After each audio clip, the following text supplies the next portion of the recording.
President Trump has nominated Kevin Warsh to replace Jerome Powell as chairman of the Federal Reserve, and investors are beginning to confront a possibility many hoped would never come. The Fed put may be gone. For over a decade, the playbook was simple: buy the dip and trust that liquidity would arrive before real damage was done. That assumption is now being challenged. Warsh has repeatedly argued the Fed became too protective of markets, favoring a rules-based approach that allows assets to fall without immediate rescue. If this shift is real, many portfolios aren't just exposed, they are misaligned for the world ahead.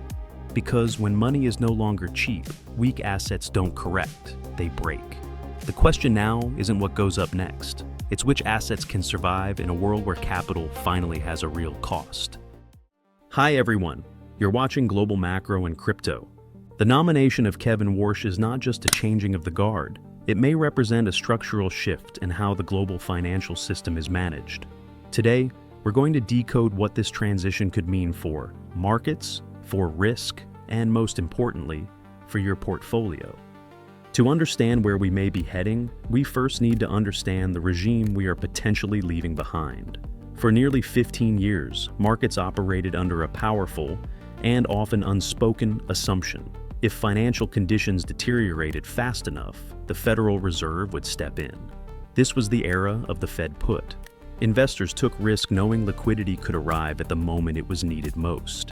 Valuations expanded because the cost of capital kept falling.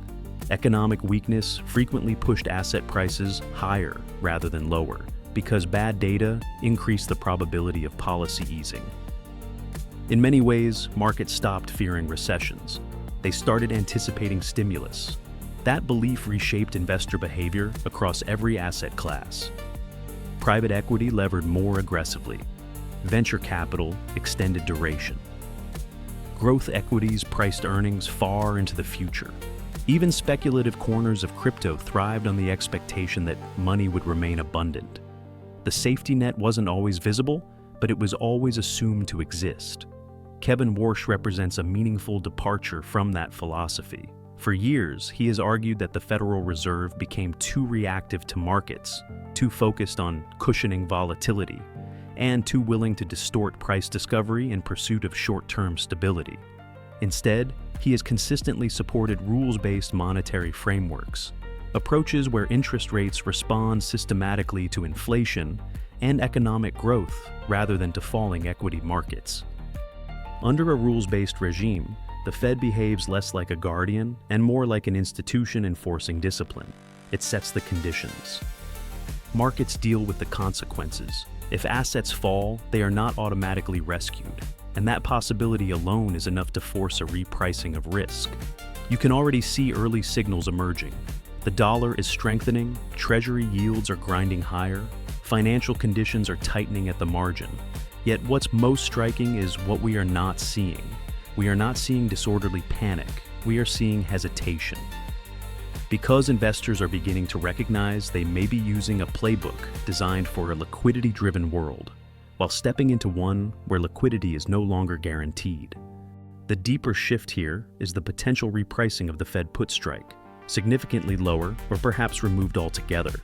And when the safety net moves lower, the required compensation for risk moves higher. This is not about emotion, it is about discount rates. If the risk-free rate remains elevated, every asset that depends on future cash flows becomes mechanically less valuable today. The math is unforgiving. Long-duration equities are especially exposed. Companies promising profitability a decade from now suddenly look fragile when capital has a real cost. Speculative assets struggle for the same reason. Cheap money hides inefficiency. Expensive money exposes it. One of the clearest pressure points may be real estate. The housing market has been trapped in a kind of paralysis, constrained by high mortgage rates, but supported by the widespread belief that policy easing would eventually unlock affordability. A rules-based Fed likely challenges that narrative. If inflation proves persistent, rates remain restrictive. No mercy cuts, no rapid return to ultra-cheap mortgages. Commercial real estate faces an even sharper edge. A massive wall of refinancing lies ahead, and debt rolled over at materially higher rates can erase equity far faster than many investors expect. Properties that appeared solvent under zero-rate assumptions may not survive in a normalized rate world. Now, it would be a mistake to interpret all of this as purely bearish. Macroeconomic transitions are rarely one-directional. A disciplined central bank can reinforce currency credibility, anchor inflation expectations, and restore the signaling power of interest rates, something markets arguably lost during the era of extreme accommodation. In that sense, the pain can function as medicine. The unresolved question is whether the patient, a heavily indebted global economy, can tolerate the dosage without something breaking. Which brings us to crypto. The immediate reaction to tighter monetary conditions is typically defensive. Bitcoin has historically exhibited strong sensitivity to global liquidity cycles. When the money supply expands, risk assets tend to flourish. When liquidity contracts, speculative flows retreat. The altcoin ecosystem is particularly vulnerable in that environment.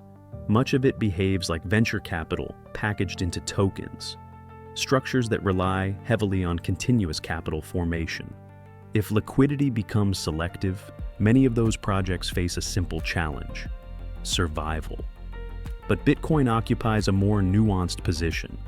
Yes, it often trades like a high beta risk asset, yet it is also increasingly framed as a monetary alternative, an asset designed for a world where trust in traditional financial rails is periodically tested. Interestingly, Warsh has been openly critical of prolonged financial repression and heavy-handed market intervention. Philosophically, that skepticism toward monetary manipulation echoes one of Bitcoin's foundational narratives. So consider the second-order scenario. What if a rules-based Fed tightens policy into a fragile system? What if something systemic fractures, whether in credit markets, sovereign debt structures, or segments of the banking system? In that environment, Bitcoin's role can shift from speculation to insurance, not merely an inflation hedge, a system hedge. And that distinction becomes critically important during periods of institutional stress. Now, look at institutional behavior. Large pools of capital have not been blindly reaching for upside. Many have been quietly shortening duration, increasing allocations to short-term treasuries, and prioritizing liquidity over narrative-driven growth. Flexibility is becoming an asset class in its own right. Because in a world where central bank support is less predictable, optionality carries premium value. There is also a political layer that markets cannot afford to ignore.